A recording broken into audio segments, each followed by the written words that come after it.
Let's give them something to talk about. I see the energy running out. I got a planet to run around. Okay. You ain't do nothing but run your mouth. No, I don't want to be humble now. That's pretty good, dude. Yeah. You don't need me. I definitely need you to come in and help me talk still. The production mode, man, it's high quality. It's easier setting up just one station, though, I'm sure. Honestly, I think it is. Like, it's just like a whole home station, only one camera to worry about, one mic to plug in, but right, it works. It's good. If you're doing Zoom calls so the camera I'm using, which God, I'm really impressed with. Yeah. So I have an Apple MacBook Pro, and it's 1 year old, but the camera, look at the resolution on it. It's freaking awesome. Yeah, I think you and I have the same camera, and it's wild. I was on the trauma training with CrossFit seminar, and it was all Zoom, and that whole time, like, I'm just watching my camera is just so crisp and clean, but a lot of other cameras out there were fuzzy. Yeah. Well, the Apple's got to go. The one thing they have been remiss in is the ability to connect good microphones to your phone. If you remember that, I mean, it's like Bluetooth is terrible. But for this one, I've got it plugged in. But for those of you that want to know, I'm using a blue mic, which gives that was from when we were first started doing our I took it home and it's a great microphone. It's not exactly super. It's heavy in my backpack, but we came down here. I'm down in Pismo Beach, for those of you that don't know, for a few days at an RV vacation park. mode. Hence the vacation mode. But we got to keep going on the podcast, and which would be a cool. And the reason why Jamie and I talked about it and decided to do the podcast. One, I got my buddy Tim Dymmel coming in to do it, and I want to talk to him about. I think it'd be cool to talk to people about how he does his affiliate. I think a lot of people would be surprised at how he runs his affiliate, and that there's, one of the things I say about running a CrossFit affiliate, there's obviously some core tenets that you have to have in place, but other than that, there's no absolutes in terms of marketing, how you run it, how you manage your customers. Like, there's very few absolutes. Clean your bathrooms, yes, everybody's got to have clean bathrooms. It's not a one size fits all kind of scenario, right? But it's and so Tim and I, it always cracks me up how different he does, and I tell Yvonne sometimes I get frustrated. And it's a good thing he's not on for this part. I get frustrated because I want to give him like advice and information. Mm-hmm.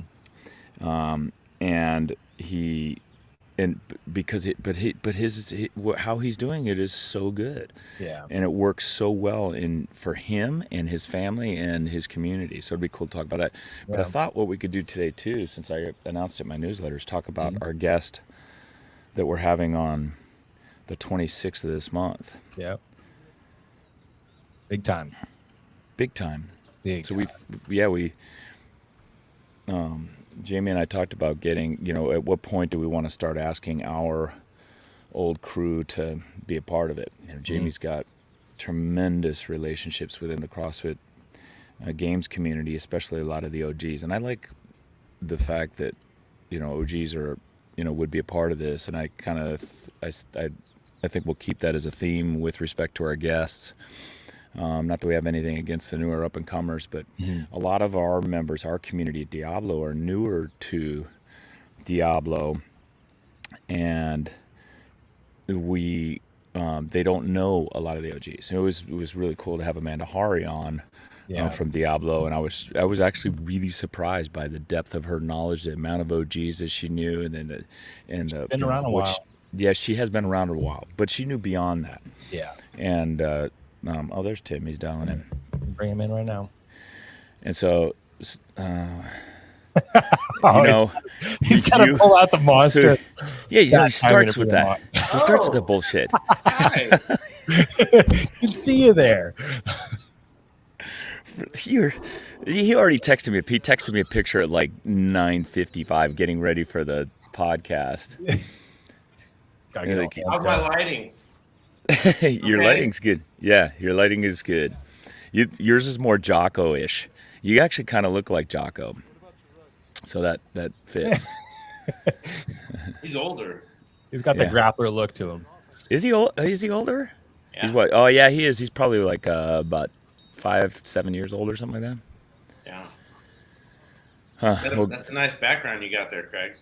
Hey, thank you, man. It almost looks like it's like a fake backdrop. Yeah, I know. It looks like I'm in Hawaii, but I'm not really. I'm in Pismo Beach, and Pismo Beach, and it's about 62 degrees and foggy.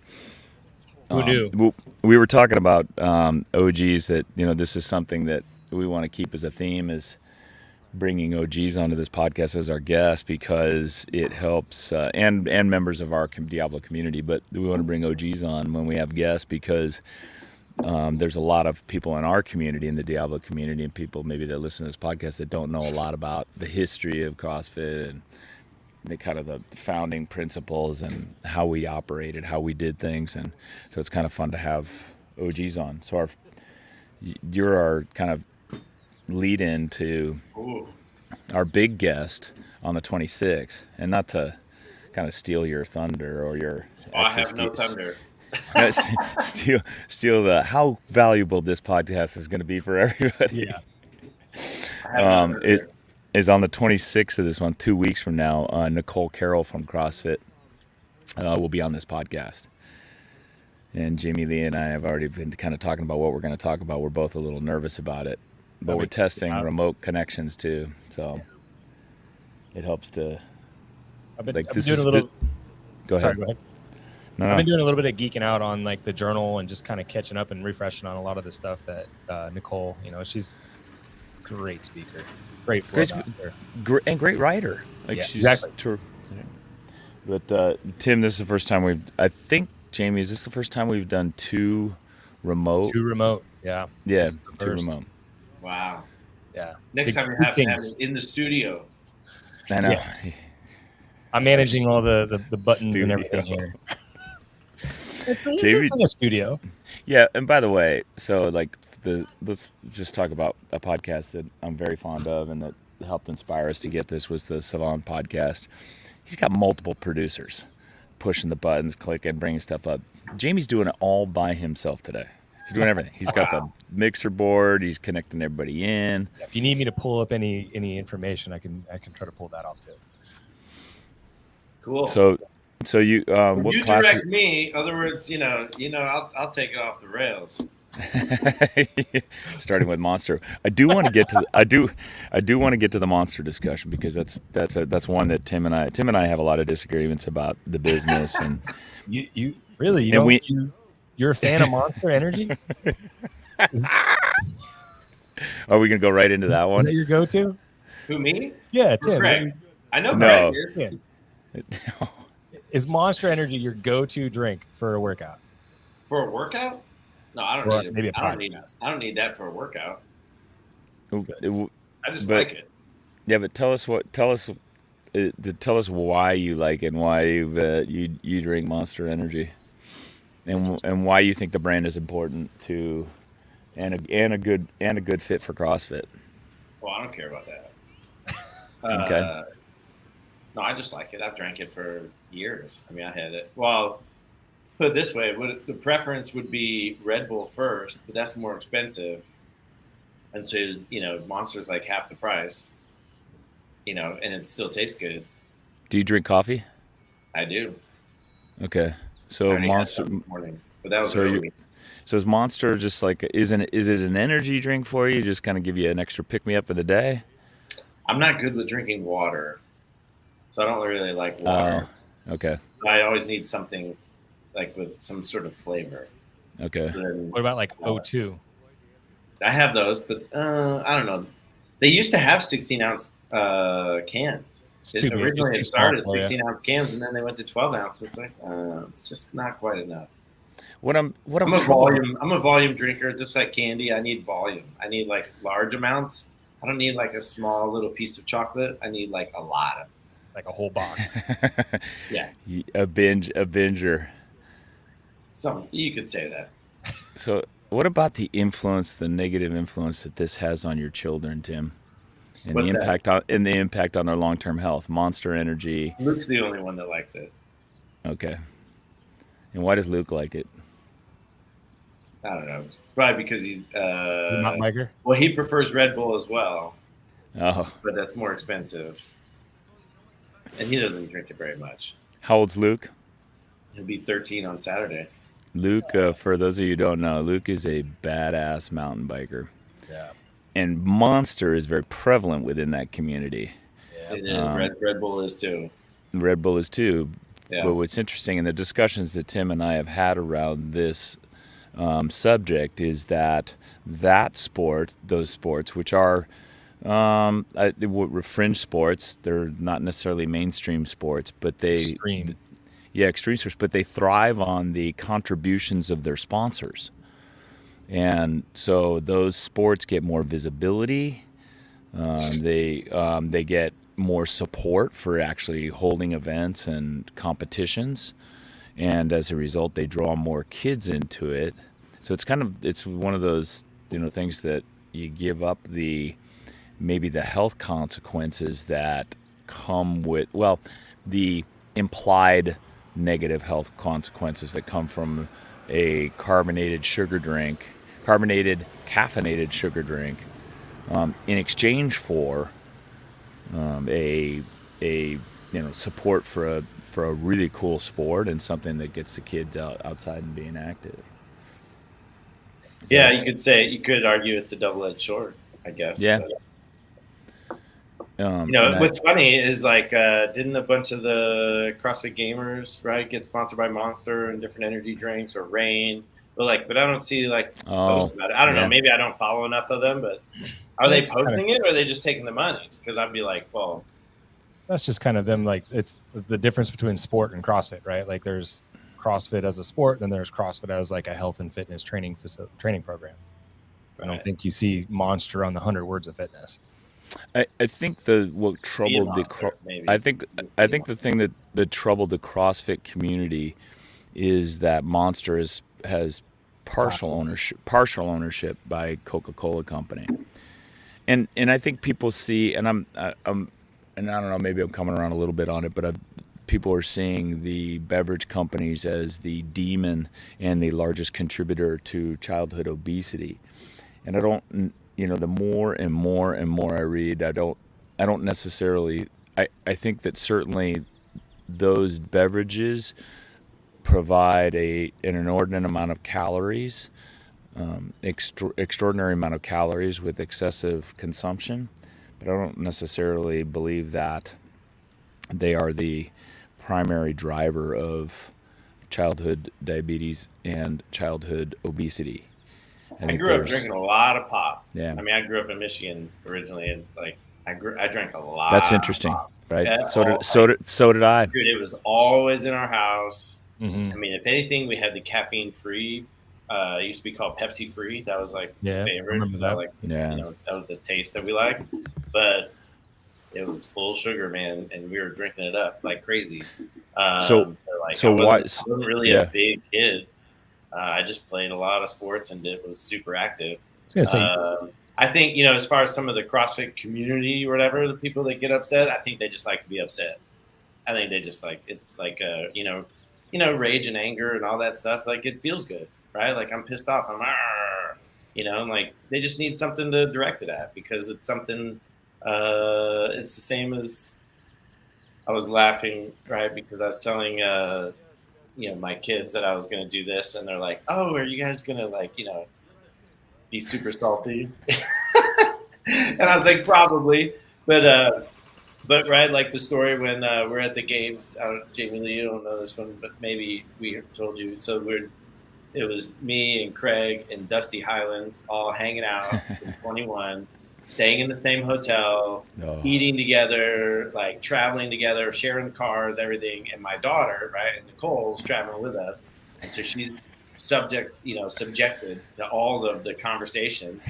And at some point she goes, "Dad, do you guys even like CrossFit?" So what happens when you get 3 OGs in a car together for a week? Oh my gosh, it was the best. So yes. Yes, honey, we do. Man. That's awesome. That's why we're so fired up because we love it so much. We're passionate about it. Get it. I don't know. Maybe someone posted. Oh, you know who it was? It was Hiller posted a great exchange between two sisters who are probably like 15, 16, and they're fast pitch softball. The trash talking between the two of them was unbelievable. I mean, it was epic. And he played it as a indication of, look, trash talking and negativity is one of the byproducts of a sport that people are passionate about, people that are passionately involved in. It's not a negative reflection of the sport. It's not show me someone that doesn't like that. I'll show you someone that's never played competitive sports. Right. Well, they've never been good. Or they've never been good at it. Right? Yeah. Because like, guess what? Yeah, you need to have that. I mean, don't even come to like the jiu-jitsu gym in the morning. I mean, we even talk trash in the gym. Like, oh, that's the morning class that I just came from, 7 a.m. Dude, we hate the evening class. They're a bunch it's more of a rivalry than anything. We just call them out. We're like, they're all scared of us. Yeah. Like people leave our class and like they're like they run to the evening class. They don't want to hang at 7 o'clock. That I think is awesome. And it is true. I think that's super true about CrossFit. And I think is people look at, Hiller's point was, hey, look, there's people saying that I'm too negative or they won't follow me because I'm too negative. But I think that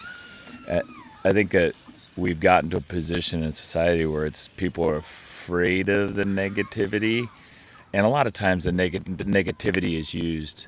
I don't know. I think, like you said, the people that aren't playing or aren't in the sport that are negative are probably the detractors. The ones that are in the sport are the players. I think there should be more trash talk in CrossFit. 100%. That I was talking to our team this last year at the semifinals. And it was like somebody said something about how they didn't like the fact that in the warm up area everybody's kind of flexing on each other. You're feeling everybody out. And it's like that's the best part. Because I just love just talking some smack. It's all fun and games. Nothing's going to be taken personal. I'm not taking any hits at you personally. It's just, hey, let's. Well, even if you do, you're not touching each other.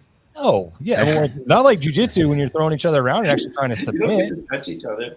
But remember a couple years ago, Mayhem and the Brute Squad, right?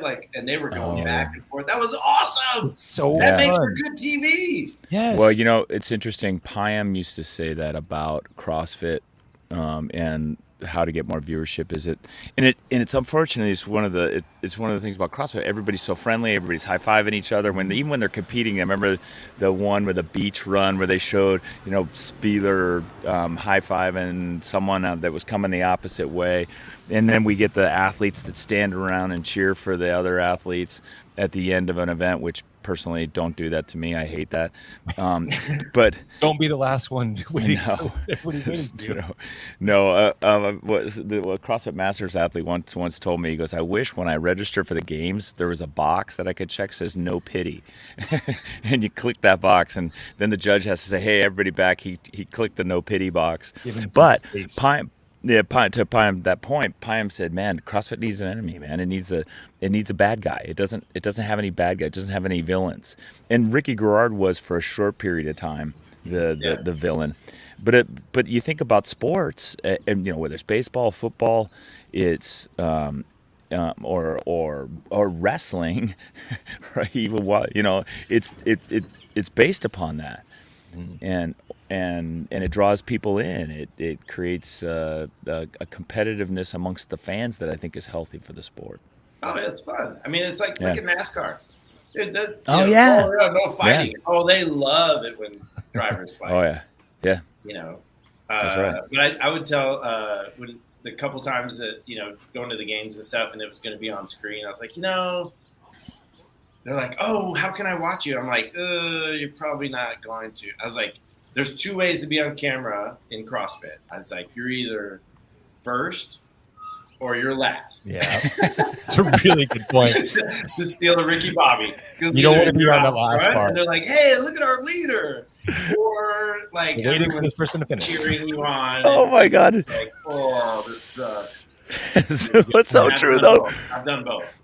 Those and those poor athletes. You know what's funny is all those athletes that are in the middle. All their fans are like, they never show us on TV. Yeah. Well, tell them to win more or lose more. Yeah.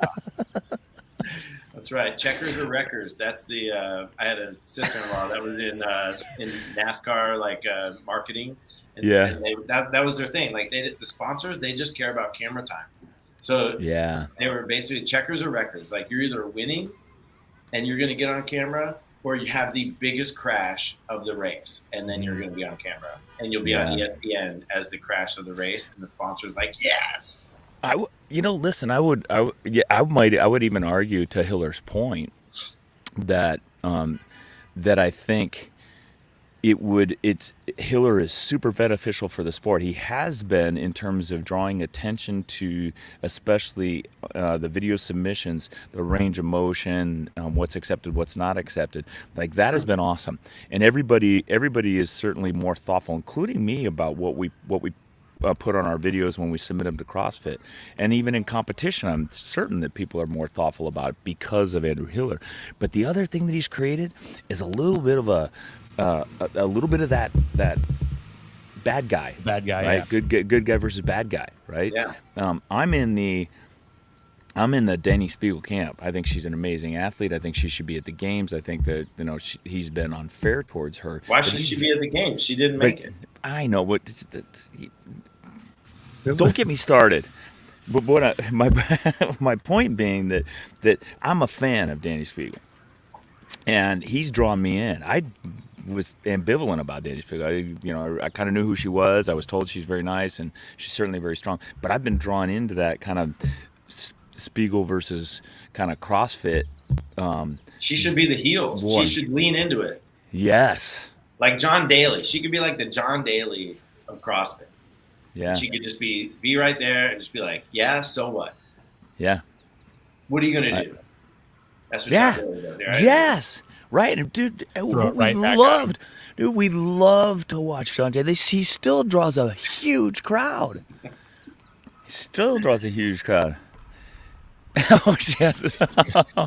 Why is she blocking you?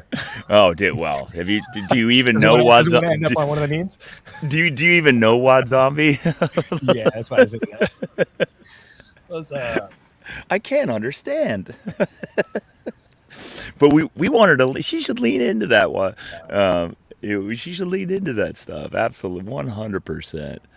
I think it's opportunity. Well, I think it'll probably get there because it's not going to go away, right? I think what's going to happen, it's just taking longer in CrossFit because everybody's so damn nice, right? Such a new sport too. We haven't had that's right. Find that. I mean, like you think of the good guy, bad guy. If you're a fan of 49ers, for example, the bad guys are Seattle Seahawks, right? Yeah. And another team across. So if you think about it, West Coast or West regional semifinal versus the East semifinals. Maybe some of them might be the bad guy versus us, or right. It's a different layout. There's so many more people on the field versus just there's one bad guy. Like maybe you have a few. Right. I want to take on. Well, I could see. I would love to build a bad guy team that takes on that Mayhem crew. The bunch of supposed big guys. Oh, that reminds me. Tim's a huge fan of Rich Froning and Mayhem. Every chance he gets to kind of tell me what Rich is doing, he's telling me what Rich is doing. Hey, I got a lot of respect for the guy. Why are you a fan of Rich Froning and Mayhem? By the way, tell me that. I think that's good. Well, it does go back a long time. Let's see, gosh, it would have been 2011 at the games. It was either 11 or 12. I can't remember. And we were in Carson, and we were there spectating. And I was there with Kristen, and Luke was an infant. So it was probably 2011. So he was like crawling around. And Rich was not under the stands with all the other athletes are hanging out or getting massages or whatever. He was out hanging out with his family, like up on remember that like pavilion area, and like where the bathrooms were. It was like a big open flat spot.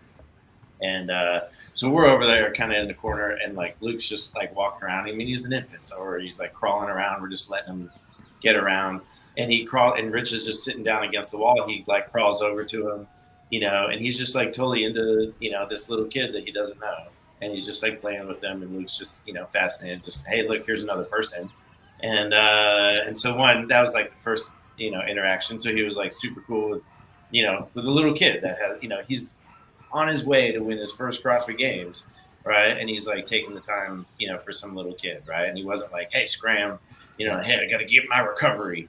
He was like, right. So things like that. He's always got time for, fans. Then later on, Luke was much older. I think 2018, maybe, when he was there, and he found him. He got his autograph. And I had sat by him, Brian Yoke and I, when we were in 2017. We sat near the Mayhem team. He was super cool. So just interacting like regular people. Yeah. So always down to earth. I can appreciate the rise and kind of how he's organized his, as Sevon says, the empire. Yeah. Right. Like, hey, making decisions and making it bigger than yourself. I really also like how he recognizes this is my observation. I think he recognizes that he has a lot of fame and everybody wants him, but then he does things to uplift everyone else, right? So he'll give opportunity to people to have full-time jobs running his media store or his like clothing store, the media company, all the different stuff. So like he's putting his name on something. I'm sure he gets a kickback for sure, but like it provides an entire business. Right. I think that's fantastic. Yeah, he's definitely more of a genuine human being, right? Like, and he's a CrossFit affiliate owner. I mean, they got an affiliate like when they were, college kids or whatever it was, right? Like, I mean, he's been down, for the program, the whole time. Yeah. So like, anytime he's even Craig talks about it all the time. Like, a lot of these athletes, they don't belong to gyms. They don't own gyms. They're just out there for themselves. And so then it's like, well, what are you doing? Right? Like, where's your appreciation for, how you got where you are? The only reason that anyone knows your name or that you have a business or that you have online programming or that you have coaching program or you have a chain of whatever it is only because of CrossFit. But yet you badmouth CrossFit or you badmouth, the people that got you there or any of that kind of stuff. And, that just leaves a bad taste in my mouth. Right. That's the saltiness from the OGs, right? Like, hey, no one knows who you are outside of CrossFit, and yet you're going to try and bash on CrossFit. Like, get over yourself. You're not that special. Yeah. Nobody's special. No, that's for sure. Yeah, that's good, man. That was a much longer, more thoughtful explanation than I like him because he's so handsome. Because he's so handsome and he's a Christian. I don't get into that. What do you think about the Proven team? Are they the good guys or the bad guys? Oh, that's a good question. Who's on there? I don't even know who's on the team. You got the two girls that were on the Mayhem team. Oh. Previously, and then you've got Tim Paulson and is it Tola? Tola, yeah. I don't know. Do they talk trash? They don't talk trash. No, they're just the girls. They're defectors, but that is a real opportunity to. Yeah. I don't know. I kind of always think of this as something Craig said years ago when we were competing, and we had a bunch of people starting to make and create super teams when it was still the affiliate cup. And Craig said something about the fact that the organic teams are good for the community, where the manufactured teams not so much. And I can kind of see the same thing, like, to come back to the affiliate cup, like here at Diablo, like we really strive to try to build everybody up from within to then go out onto that stage versus trying to recruit people, just the top athletes. Now, it's definitely not easy to get to that top stage with that aspect, but if there was an affiliate team that came up as all within, I would consider them the good guys, and then everybody else that's building teams around just to go to the games and win, being the bad guys. Yeah. I mean, I remember you guys. I was in Santa Rosa. You guys had what, 3 teams at regional? Right. Santa Rosa or San Jose? Santa Rosa. I don't know. I mean, that's the one I remember. Yeah, Santa Rosa. That was outside, right? Yeah, outside. Yeah, we had 2 teams and 3 or 4 individuals, I think, that year. Yeah. No, I remember that. And then, because which year was it that you guys had multiple teams in the games? That we haven't done. We haven't done at the games, multiple teams at the regionals. Yeah, we were. Who was that? Rockland? Was that Rockland that had multiples? Who was that? Or did Rockland CrossFit? No. I think Invictus was probably the first team. Invictus was the first. Somebody in the East Bay. Somebody in the East Bay had multiple. We had 3 teams at semifinals. We had 3 teams at regionals in San Jose for 2014, and that year we missed qualifying by like 2 or 3 points. Oh yeah. We had 3 individuals competing individually, and we had 3 teams. And had we mixed around like 1 or 2 of those athletes, like really one of those athletes, we probably would have won regionals that year. But we split all the athletes up. Yeah, we split our talent. Sorry to bring up what looks like to be a sore topic for you, Jamie Lee. You know, he's choosing his words very carefully. 12, 13, 14 was an off year, 15, 16. So temperatures coming up here. Yeah. There is we were fire. Yeah. It's easy to look back and make decisions about what you could have, should have, would have done. But that's how we learn, right? Yeah, it is how we learn. Should have, would have, never won a game. That's what my dad always said. Yeah. Then the upside of the multiple teams and the individual athletes all competing together is we gave that experience to all of those people. I think it's. I mean, I love what you guys do. I mean, and I think you could even. I mean, you might have coined the term. I haven't heard anybody else say it. Right? Is like class fitters. The way that you guys do. You set up your team with class fitters, and even like turn down offers from Yes. athletes to be like, hey, can I come be on your team? Because I know you guys are going to be halfway decent and I could do something. And you're like, dude, you don't come here. You got to be a part of the community. You're not in this gym. You don't coach classes. You're not like in classes. You're not, So I love that. I mean, I think, from that perspective, to me, that creates a lot of respect, like you're saying, for the community, right? Mm-hmm. So it's like, well, what are you doing it for? They are definitely. More people. Why aren't they? If it's the proven team there, why aren't they the East Nashville team? Good point. Does East Nashville have a team, or is it just a proven team? Nope, just a proven. So well proven. Are you East Nashville or are you proven? It's kind of like you'd have to finish. You'd have to do all the workouts at that event, at that gym, right? At that gym, you do. To be qualified as an individual. But you don't. But the new rule is you don't have to live close by, though. No, you just have to do them together. Do you actually? Here's the thing. Do you have to do them I don't know, because I didn't. I mean, you have to do them together. We have no aspirations or any kind of. We are not a competitor gym. Right. Well, to start, you have to do all the open workouts at that affiliate. So wherever the team is coming out of, all the events from the open to the quarterfinals to the semifinals all have to be there on that team. So you want to talk about sensitive subjects that Tim and I agree on?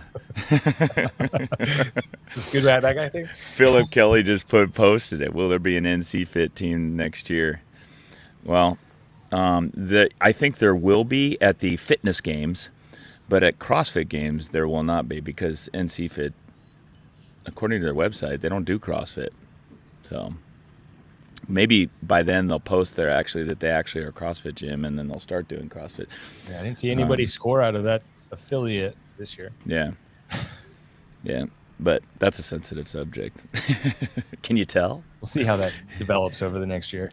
Yeah, they have had great teams in the past. But I wanted to, on Tim's point and the point about teams being only having to do the workouts together, I'm okay with that. But it does. One of my observations is relative to that is down at the semifinals in Pasadena. Invictus had 3 teams representing, and they're one of the teams, the Sea of Green, was actually the kind of the community team. Athletes that lived there and had trained there, and they're in San Diego, and it's an amazing group of athletes. And then he said they have 2 other teams that did the workouts together. And I met one of the parents whose daughter and her son-in-law are on the team that won. Great, and they were great, and they were so grateful for Invictus, and it was so cool to see their team there competing, and they're a damn good team. But I will tell you this: here's the difference.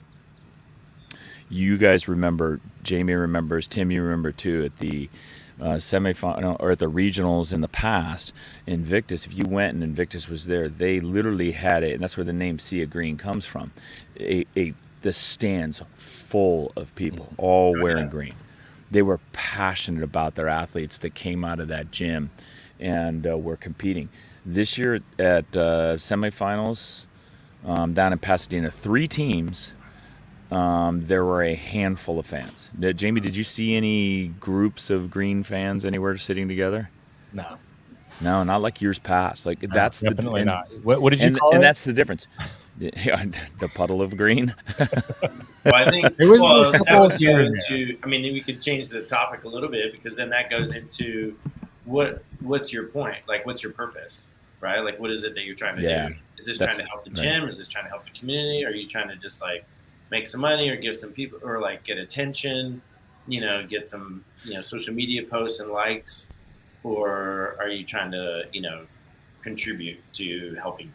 I think, like what's your focus, like, I think that's a big thing. And that's where, you could just look at all the different models, and it's not saying that anyone's necessarily right or wrong.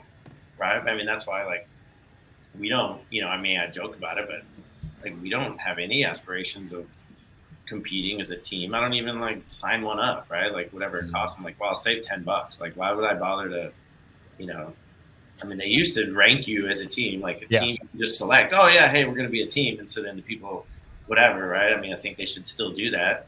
But I think if you're an affiliate, you should get a team. Mm-hmm. I mean, like, you shouldn't have to pay money just to get a designation as a team. It doesn't cost them anything. So that's a good point. Because you used to be able to say, like, hey, like, without trying, like, oh, here's our ranking. And I used to be like, I'd joke about, not that as if I could ever control it, but like, hey, we're going to be in the top half of the NorCal affiliates, just on our athletes and percentages, right? And I can tell folks, like, hey, you guys realize, like, we're in the top half, and we don't have, we might have a handful of people that do the workouts RX. Mm-hmm. So, I don't know, just different things. And that's the point. Like, I think Invictus, Mayhem, Comp Train, even though they're not in it as much anymore, but Proven, HWPO, these guys are in it to drive their programming, their competition programming. Well, they're maximizing revenue. Yeah. Right. And the easiest way to do that you can scale is to do it with something that you can, like, it doesn't cost you anything to scale. Right. For me to scale, it costs me, hiring coaches, adding classes, having the space, like, everything's going to cost in order for me to scale.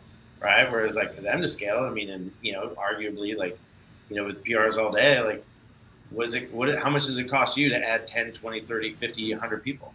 Nothing, right? Because it's the same. Right. So that's great for scaling that, but that's not, but then that would be that purpose. For the purpose of the gym, right? Is the purpose of the gym to scale, or is the purpose of the gym to help those that are here? Right. So I don't know, it's just different approaches that we talk about. Yeah, it is. I mean, I think within his gym, certainly, CJ, if you go down to Invictus, they've got a great community. But that community, and I think with our community as well, they're more detached from the games than years past. We all grew up with competing. Tim, you competed in 2008 at the CrossFit Games, back when it was. You just had to sign up. You just had to sign up, which is really cool. Yeah. 85th, man. 85th. Yeah. And we were experimenting with this competition thing. 2019. Yeah, and then 2010 was when it started to change with the first Open, and then 2011 was the first Open. Or 2011 was the first was Open. the sanctionals or Sanc- sectionals? sanction- 10 was sectionals. Sectionals. Yeah. And that's when it started to get Regional, serious. in Yeah. 9, you just had to sign up for 2. Yeah. Because that's right. when Darren Roston, Yeah. Roston. Yep. Competed his first Darren time. killed it. That was an epic day, like with down at the ranch, all foggy and rainy. That was so fun. That was so fun. So it's different now. People are joining CrossFit for CrossFit. A lot less people are joining CrossFit because they saw it on TV in the CrossFit games. And so it's up to us to educate them. And then it's kind of the up to the kind of the tenet or the values or focus of the affiliate. If there's a lot of affiliates out there that could care less about the CrossFit games in the open, they just don't. It's not something they want to necessarily be a part of. We use it, I think about it from the perspective of I want to create fans of the sport because it's just another way to keep our members. It's another hook in our members to keep them coming. If we're doing the open, we got a lot of people doing open, they can relate to the top athletes in the world. It also gives Jamie Lee and his programming a annual anchor for which to base all of our progressions upon. But again, if I can make people fans of the sport, man, it's one more thing. And if we get athletes that want to pursue that as a something for their career, great.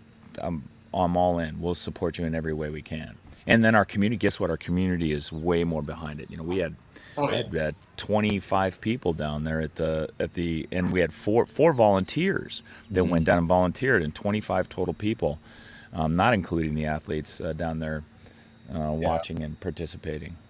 Yeah, I think the whole concept of the affiliate, I just like to take it back to the affiliate cup and not so much just the team aspect. Because the reason why I stuck on the team as long as I had, like I'd qualified individual and could have gone to regionals, but I always wanted to go down and perform and compete with a team of people from the gym, from the community, and represent Diablo in our general area, right? Like the vibe that we had as a team and in a community. I remember 2012 when we were going battling against TJ's gym.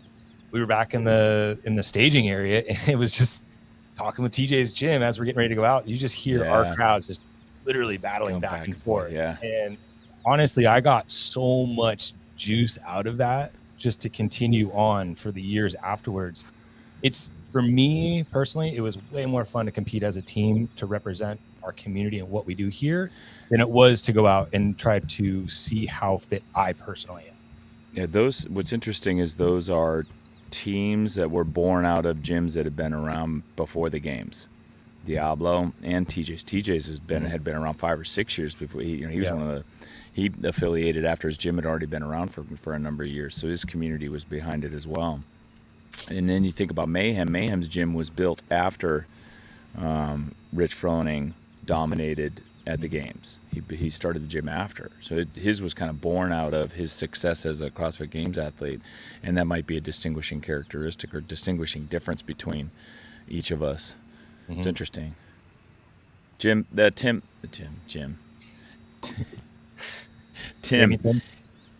Oh, I do want to talk about your affiliate and how you do your affiliate business, and the differences between, say, Diablo and your affiliate.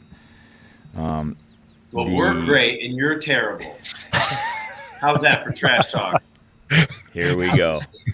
Let it roll.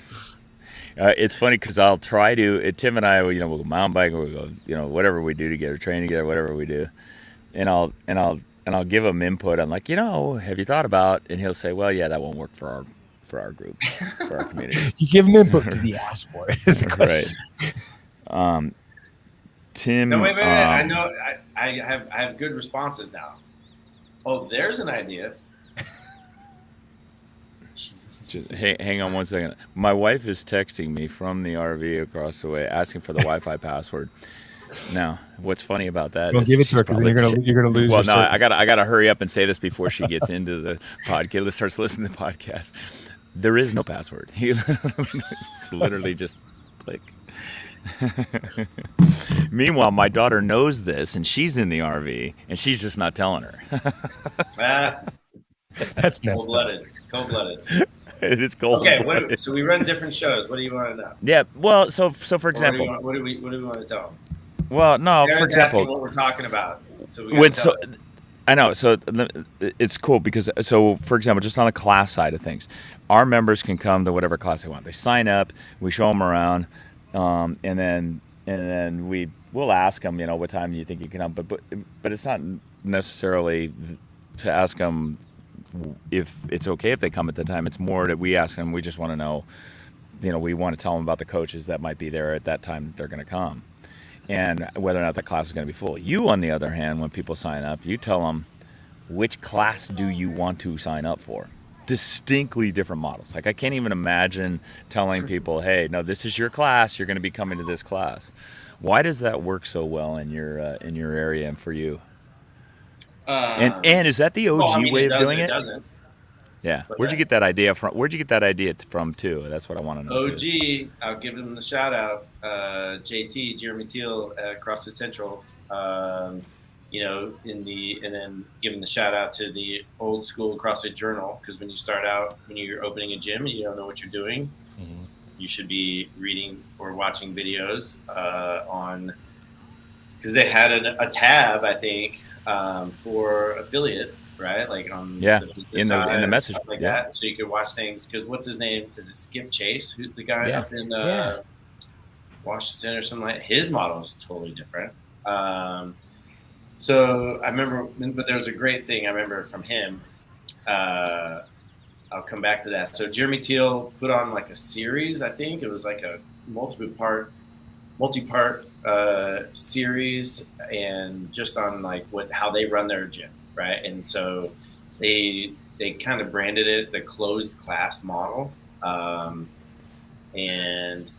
we were growing slowly, but then started to accelerate, and we had a small space, and the space is at a premium. So then we had to figure out like, oh, hey, how's this going to, how is everyone going to fit? Because if you have a 2,000 square foot gym, you're going to be limited to 150 people, maybe even less, because like if everybody wants to show up at the 6 a.m. class and the 5 p.m. class, then you've got an empty gym the rest of the day, but those classes are smoked or they're stacked, and you're thinking, oh no, I need more space, but then you can't actually afford it. So then Jeremy, they came out of boot camps. And so then think the way my interpretation. Oh, that's right. Yeah. They put on the Garage Gym Blueprint. So I went down to Austin. Luke was a little baby. So this would have been 2010, the fall of 2010, maybe November-ish. Yeah, because we were doing a turkey throwdown thing or whatever for November, one of their challenges. And they basically were like an open book. And there was other gym owners there. He's a competitor, runs a competitive gym programming, Big Dave down in Austin. So he was there. That's how I know him. But they basically just opened their doors and they said, this is what we do. This is how we do it. This is our locations. This is how we run coaches. This is what we do. And then I was like, wow, that sounds, pretty good, because then you can say, hey, if I limit my class to 15 people, then that's the max number in that class. One coach can handle these people. And then there's always space, there's always equipment, there's always attention. And then you can say, this is exactly how many people my gym can hold. And so we didn't need to just keep getting bigger. Maybe we just added more classes. And so that's how we ended up kind of moving in that direction. And it ended up, there's plenty of people that are like, I want to be able to come whenever I want. And you're like, okay, well, then, give them the Jedi, we are not the gym for you, right? This is not the gym you're looking for. Because it's like, well, it's my first business book, Good to Great, Jim Collins. And he said, yeah, it's important to know what you want to do and who you want to be. It's probably just as important, if not more important, to know what you don't want to be, what you don't want to do. And so what we didn't want to do was be overrun, have low quality, or like be sharing equipment. Like that's one of the worst, I think, or like running out of stuff, or, things like that. And so I program every single workout as if 15 people are going to show up. We have 15 rowers. We the way the gym is set up, is all so that we could do 15 people in a class. So when you have 15 people in a class, like, do they reserve space, or when they sign up, they're reserving that slot? Right. What happens if their schedule changes, like their job changes, or they have to commute differently? Oh, they're stuck. Then they're kicked out of the gym forever. No, of course.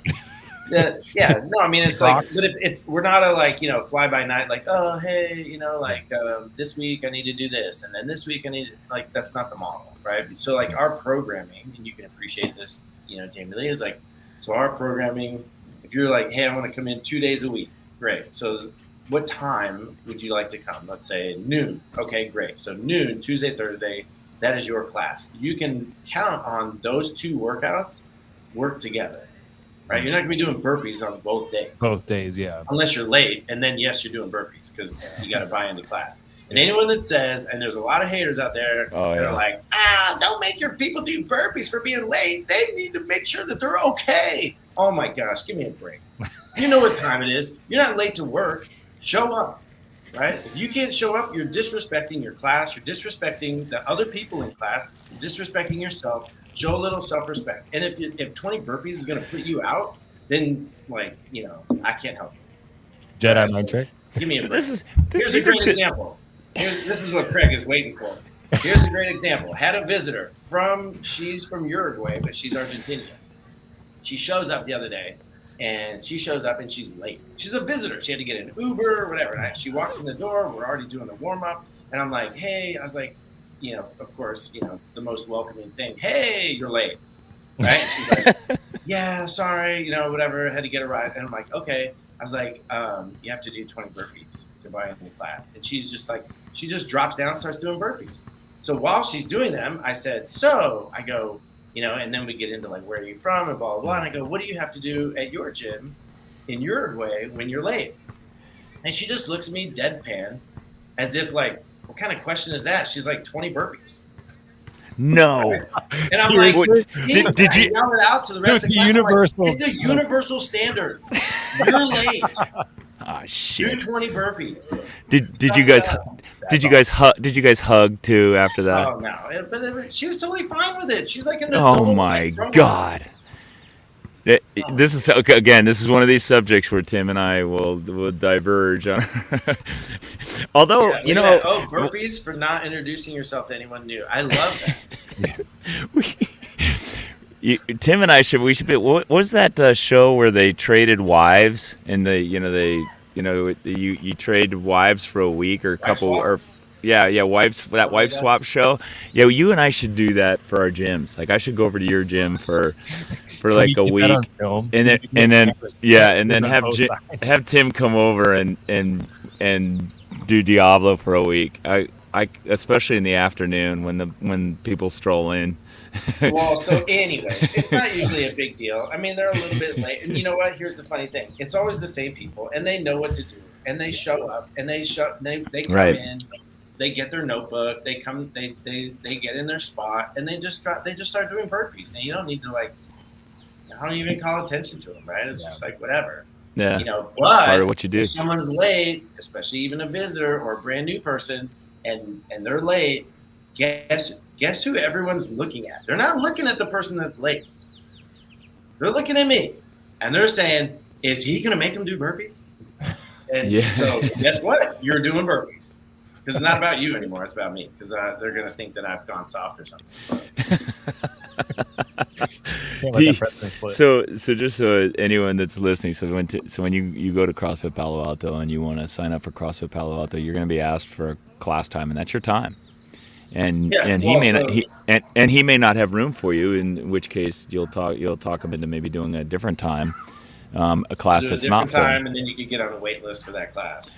Yeah, if your schedule changes, back to your question, Jamie Lee, if your schedule changes, let's say you start in the noon class, and then you're like, hey, my schedule change is going to come to 5 o'clock now, and then then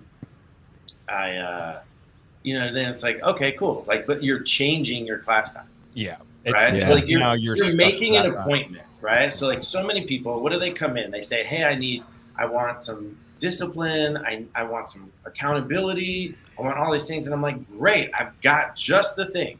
So when you sign up, like, we are basically doing everything for you. All you've got to do is show up. Right? So show up, work hard, and get results. Like, it's plug and play. It's plug and play. Show up, work hard, get results. That's all you got to do. Right? And you'll be able to track it, because there's another thing. I know you guys use, digital stuff. We don't use digital stuff. We use notebooks, right? Because there is plenty of research out there actually physically writing down, pens on paper, right?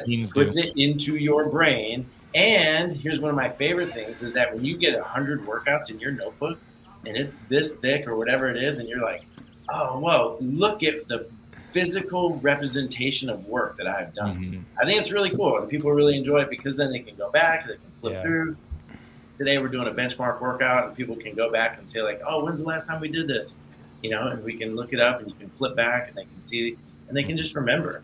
Right? He has real connection. He has. Like, oh, let me see the last time I did that. What are you doing? What are you doing it, by the way? Oh, I got 5 thumbs up on that day. Fist bump. You're killing me.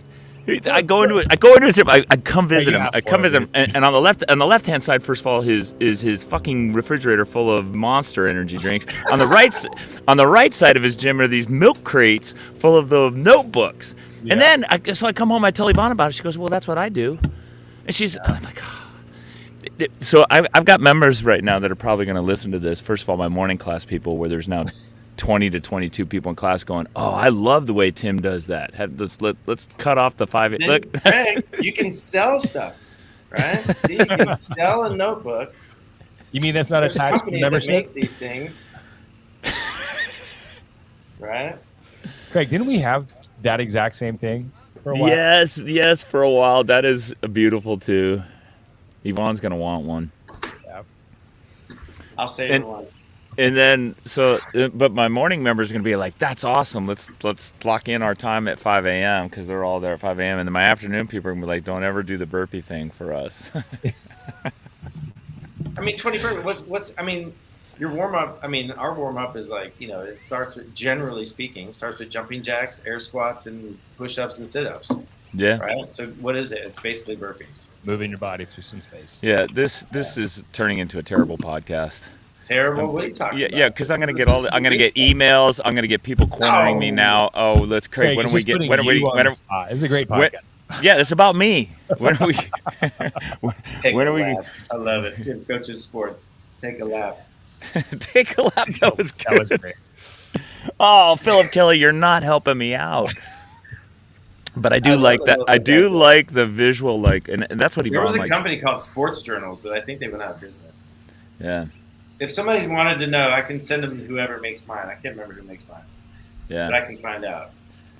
They're super simple, and you can customize it. Did you show Sarah Cooper's? That's crazy. That's good too, because I like that. What's interesting about Sarah's comment is that one of the things I really like about our community is when we're walking new people around, that everybody smiles and makes them feel welcome, because everybody knows it's scary as hell to come into a CrossFit gym. When you do your onboarding, how do you onboard new people that wanna come into your gym? So we have them sign up for an introductory session. So it's usually in a group type of thing. So it's not like every day, you can't just come whenever. It's usually like every other Saturday and every other Wednesday, usually. So just like two introductory classes, essentially? No, you only got to come to one.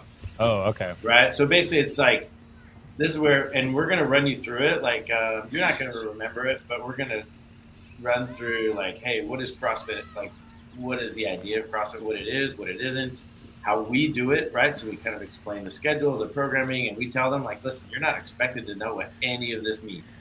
Like, that is why we're here. We're going to actually teach you something.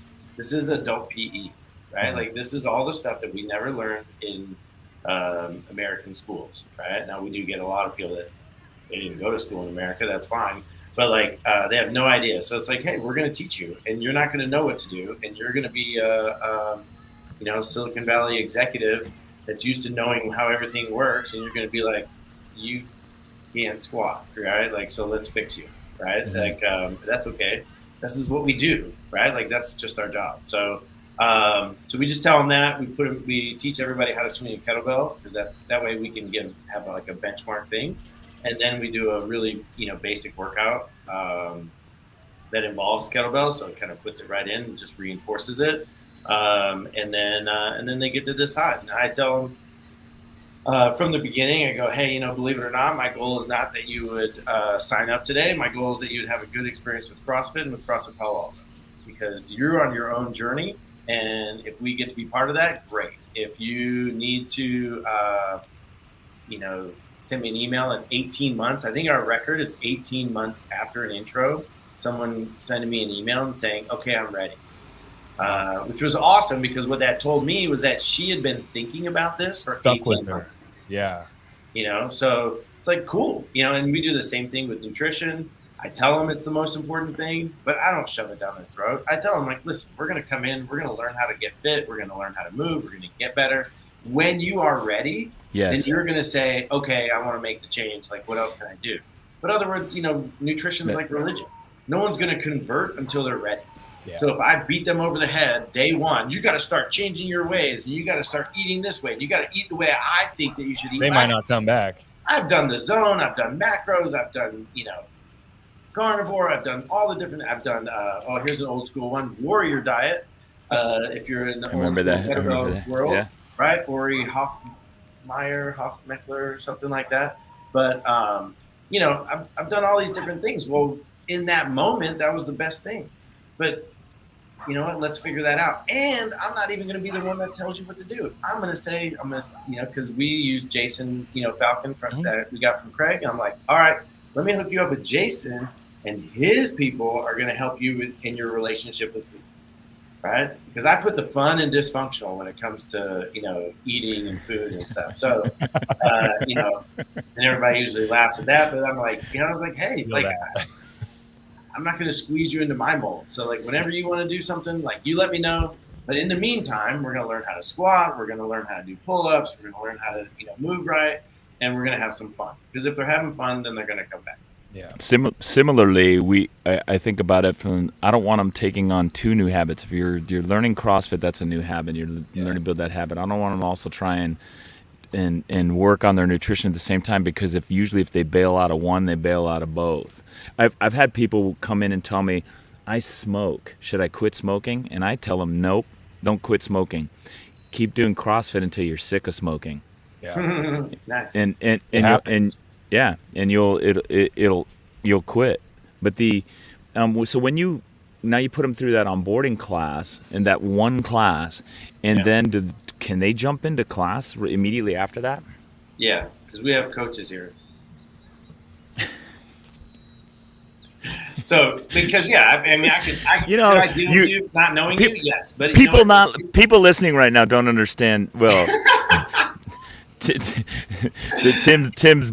barbs he sends my way. That was one of his barbs. No, that has nothing to do with you. No, okay. You work with your coaches. Shoot, you guys have coaches meetings for crying out loud. We do. That's true. I don't even have that, but I do have. You're just talking about your. I know. Strenuous, he's taking a pretty rigorous training. Right. Right. Yeah, they do.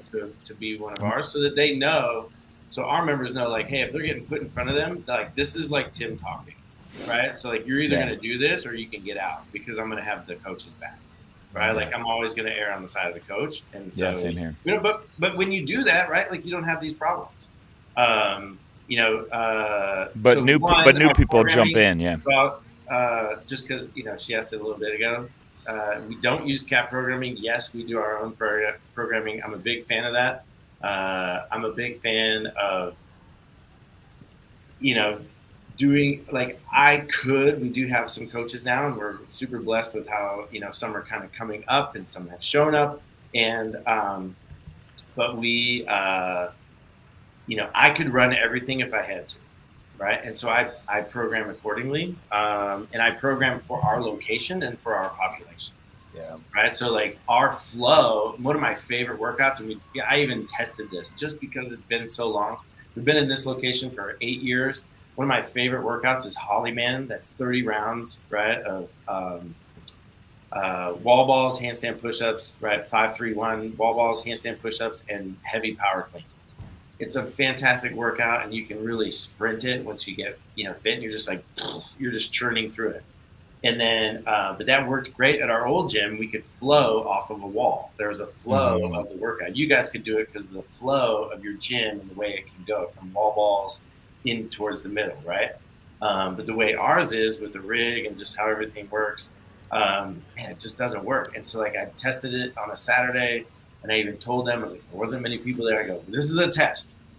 And I mean, we could barely do it with 8 people. I was like, man. So we don't get to do that. So then I'm not going to like lock myself into Cap or anybody else because they're not programming to what our gym does. Right. Yeah. So, so that was the little, I saw that programming question I wanted to touch on, but, how do we get a new person? Well, I tell them, I was like, hey, you know what? They're like, how am I going to fit in? I don't know how to do anything. I'm like, that's fine. I go, because you're going to be in a class with people that have been here for 2 weeks, 2 months, or 2 years, or 13 years. We've got members that have been here for 13 years now, right? And so I tell them that because one, our program is sustainable. Like we're not going to break you. We're not here to grind you into dust and then pour water on you and hope that you reconstitute into this Greek god and goddess that's like chisel, right? Like that's not going to happen. I was like, but what you're going to be able to do is like see how other people do it, right? Because if I had a group of all beginners, and I remember when what was that program called? Because Nikki Violetti and Rob Wolf, they did it, right? Like they were the big ones. It was like 10 classes. Oh yeah. We thought about doing it, right? It was like this whole onboarding thing, and I'm not bashing it at all, right? No, elements classes, yeah. But it was great because it like standardized a lot of things, and it was like, okay, you're going to go through this. Doug Chapman, right? He has 10 classes that you will go through individually with a coach that you're going to learn their system and their program and their complexes and all the things that they do, right? But I'm a single guy. Like I'm like a solopreneur in a lot of ways. So I'm like, dude, I can't do that. Like I can't coach classes and do 10 individual programs or like whatever for these people. So I call it the if you're a Trekkie, right? If you're a Star Trek fan, it's the assimilation model, right? You're going to keep showing up, and you're going to get exposure, and you're going to be assimilated. Right? Like you will be assimilated. You'll learn where things go. You'll learn the language. You'll learn how to move. You'll learn when to do what and when. You'll learn to not talk when I'm talking, right? Like all this kind of stuff, without the little growth coming out of your neck like a board or whatever, right? But like, but then you're just going to start, right? You just start, right? What did we do? Did any other, like your office, did they start over when they got a bunch of new people? No, they just said, hey, okay, here's where the copier is. Here's where the bathroom is. Here's where the trash is. Here's your desk. Here's how you turn it on. Let's get started. And so that's what we did. Right. So I don't know. Maybe, hopefully that helps. But like, no, so that's good. That's helpful. I didn't use. So we do 6 one-on-one sessions, but I've got coaches that see that as an opportunity to build relationships and then also maybe get future PTs to help their income. But it helps. It's the assimilation essentially. Then they still come into class kind of wide-eyed, but at least they know where the kettlebells are. They know where the barbells are. They know what a snatch is when we say snatch. So we can, because we have that work capacity. But CrossFit NCR. When I remember talking to Pete Shaw about this, and when he would come down and visit us, and Pete's a level 3 coach. They're up in Ontario, Canada. And he told me, he goes, yeah, we don't do any onboarding. We just put them right into class. And I thought, how do you make that work? And he had the same smart-ass response that you did, which is, we have good coaches. And they help with that assimilation process. And I think there's certainly something to that. And it's kind of one of those things, like there's no absolutes in onboarding new members. Well, I look at it as like, we were having this discussion, with the broken science thing, right? We're hanging out, and my friend and longtime coach, of me, right? Like I followed his program since 2012. But we were talking about just different coaching stuff, and we're talking about, with some other owners and some other athletes and different people, right? Like Daz had his, Darren was given his 2 cents. But we were talking about different coaches, and like, yeah, I could coach a bunch of strangers, right? But it's going to be super stressful, and it's going to be really busy, and they might not have the best experience because I need information and I just want answers, and I'm not going to get to be like, hey, so, like, because I'm not going to know anyone in there. I don't know what their abilities are. I don't know any of that kind of stuff. So I can cover all that, but like, it's going to be very business and work-like and whatever. Right. But if it's like, hey, I've got my so-and-so that's so-and-so, and I can partner people up, and I can be like, okay, here, we're going to do this. But then I got my brand new person that I'm just going to put my arm around, and I'm going to be like, okay, I'm going to be kind of helicoptering a little bit. I'm going to kind of hover around you, right? Meanwhile, here's the growth cycle sort of CrossFit athletes, at least in our gym. They join up. Hey, I want to get some training. I want someone to watch me. I want to learn form and technique, right? And so they're like, hey, Tim, how's this? Can you come check me out? And then, and that's for about a couple weeks. And then, 3 months later, it's like, will you stop watching me? Oh my gosh, you're making me so nervous.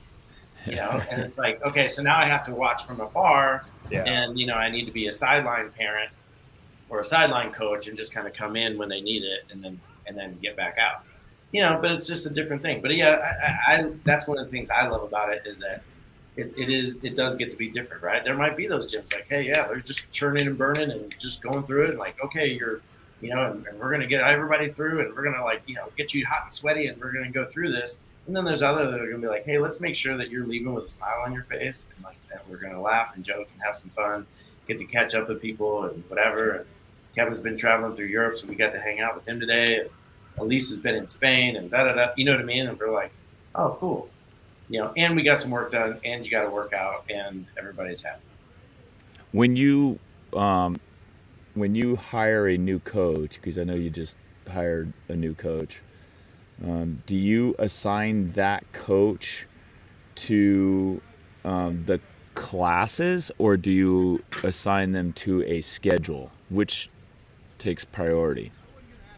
I mean, and do you know what I mean by that? Yeah, maybe. Well, I mean, some of it's kind of like, hey, when are you available? Because like we have one, actually we're going to have another one. Like, she has other things that they're doing, right? Like one guy, he's a financial advisor for Edward Jones, and he takes the 5 p.m. class Tuesday, Thursday, and then he will coach the 6 and 7 p.m. after that, which is also really great for him because he's new to coaching. Old school CrossFitter. He's been around a long time. Big fan. Goes to the games. You might see him in the trailer park this summer, right, in Madison. But like he's new to kind of like this side of the coaching, right? So he's always been coached, but now he's like now he's the one doing the coaching. So it works really great because then he sees exactly how I do it, and then he can just copy me. And then in the process of copying me, like he'll develop his own style, throw his own little flavor into it. But is he always attached to that group of your members, or okay? Yeah. And so so this was really cool because then when he does that, right? So he's on his regular schedule, so then that helps him, right? He's regular, he's going to be there. He gets to know them, they get to know him. They're going to text him whether they're going to be there or not, or maybe they've got whatever. And what's going on or things that he needs to consider for their workout.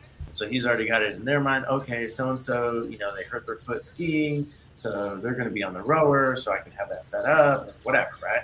Right. And so then there's, a lot of that. But then what's really cool is like he gets the value now. When we did the open, that there was a lot of people that he had told to do the open. And he's like, wow, they're here because I told them to join and do the open, right? Like, and I told that they trusted me. So he got to experience what it means for people to trust him as a coach and to put that, to take that step based on what he said. And that's been pretty powerful, right? Then there's other folks, like we have a new girl coaching for us. And it's like, you know what, like with my coaching schedule and with the way it worked out for her, like, she took over some classes that we had another guy coaching for us, but he moved to Washington. And so then that allows me to sleep in more and then get some sleep or like have a little bit later start on Tuesday and Thursday. And on Monday, Wednesday, and Friday, it breaks up my morning. So then she can coach 2 classes, and I can go do jiu-jitsu. And so then none of my training or things like that affect like my family. Were your members that you were regular? So you've gotten to know those members. You've been coaching them. You're kind of attached to those members. Did you get any pushback from them that all of a sudden, you've been holding them accountable to being in that class. Now all of a sudden you're not. You're putting a different coach in there. Did you get any pushback from them that they're all of a sudden getting a new coach? No. They love it. Because it's like having a new person to the community, right? Yeah, I mean, because I think because they have that connection, right? Mm-hmm. Like they see me there all the time. They see me working, and they know what I'm doing. Yeah, and they have a great appreciation for that, and they realize like, oh man, like Tim needs a break, or Jim wants to provide opportunity for someone else. They don't want to see you burn out. Even she told me the story. Our new coach, she goes, in the middle of a workout, one of our ladies that's been here for a couple of years now, and she stops in the middle of the workout and she goes, this transition, like I was a little worried that it was going to be kind of rough, like, switching over from Tim. She goes, but this is really awesome. She's like, I really appreciate you, or something like that. And then and she was like, that's great. It was great, right? I mean, like, and that's the thing is like, well, it's very similar to, Greg's, statement, and I've lived by this for a long time, is that we have something, we have something for anybody. Anybody can do this, right? But it's not for everybody. It's not for everybody. And the way that we do things is not for everybody. And that's okay. What I've learned to tell people is like, you know what? We are adults. I'm an adult. I'm selling a product. You are an adult. Yeah. If you would like to buy my product, I will be happy to do that, right? But this is the way that we're doing it. Don't say like, well, I know that you're a, whatever, you're a sports car, you're an RX-7, right, or whatever, Toyota Supra, but I'm really upset because I want to be able to put lumber in the back. You're like, dude, you want something totally different than what I'm offering. I'm not offering you a pickup truck. I'm offering you a car, right? Or vice versa. You know what I mean? So I'm like, so I think people are sometimes very shocked that I'm basically saying like, okay, well then, we're not the gym for you. Yeah. If you'd like to come any time of day, or all day, or every day, or multiple times a day, or have open gym, or do all these kinds of things, I'm like, great. There's a guy a mile away that will be happy to take your money, right? And that's fine. Like, I'd rather, like, I wish you well. But, like, we don't do that. One of the things that Tim and I and Jamie Lee have in common, and I think this is the kind of the common tenets that we have is, and our core to a successful affiliate is that we're present in our affiliates often, a lot. Like we're there. We're all, if we're not coaching a class, we're doing something to improve the environment and the community for our members. And our members see that, so that when Tim makes a change, like you said, that that your members noticed, man, they see me, they knew I needed a break. They're on board with you more, and it's easier to make those types of changes. But it's also when your members see you working hard for them, they want to, I personally feel like they want to commit harder to what they're doing there, which is their CrossFit. And then they're not resistant. If I have to raise rates to accommodate the increase in expenses that we have as a business, they're on board with it because they know that I'm there, I'm present, I'm working. My wife is there; she's there probably more than I am, and they recognize that. And I think that's the same with you. It's like you were there. There was a point there, I think, for 2 years, 3 years. The last 2 years, 3 years, where you were coaching every single morning class? Definitely since, some classes, I was doing like Monday, Wednesday, Friday, I would do 5 in a row since September. And then, then since maybe December, I was doing, so basically I taught every morning class. since then. But you just do what you got to do. I'm laughing at some of these. Whoever Trish is, like, tell me I look like an evil Pat Sherwood. I use references to Pat Sherwood all the time. I love his elegance article. The elegance article is one of my favorites. I refer people to that all the time. I talk about the intensity and like the intensity versus quality. Yeah. Right, average power out. Like CrossFit is an average power output game. It is not peak power. Right, like if you're standing around in Fran, if Fran takes the world's fastest 2 minutes and you take 10 minutes, you have literally been standing around for 8 minutes. Right, because cycle rates are not that different. So if you're taking 10 minutes to do a workout that should be 5 to 7 minutes, then that is a programming or a coaching, right? Yeah. Or an ego issue, right? As the case may be. So the Netherworld, the portal, Netherrealm. Oh, that's pretty good. Darren Coughlin. It says centered. Darren Coughlin. I got it from my church. Oh. Darren Coughlin in Australia calls him. He said he goes, if I open another affiliate, I'm going to do it like Dimples does it. So he refers to Tim as Dimples, not Tim Dymmel. Dimples. All right, cool. Well, I'm on a tight timeline, so on vacation. What else you got? Tight timeline of that vacation. Yeah. He's gonna go for his walk. Where we're gonna go up to Inferno. CrossFit Inferno, Bill Grundler's gym. Yeah, awesome. Oh, nice. Yeah, so we're at CrossFit on vacation. I have rowers here, I have weights, and then we're going to a fucking CrossFit gym today up in San Luis Obispo. Yeah. That's awesome. but then it works out because then is he going to be there? Did you text him? Yeah, I think he's. I didn't text him. I didn't message him. I'm going to surprise him. He's coaching the noon class. Oh well, see, there you go. See, because then that way, Yvonne can work out, and then you can just stand around and talk. Yeah. Probably. I'll be assistant coaching. He'll appreciate fix that. And then you two guys can fix all the problems with CrossFit too.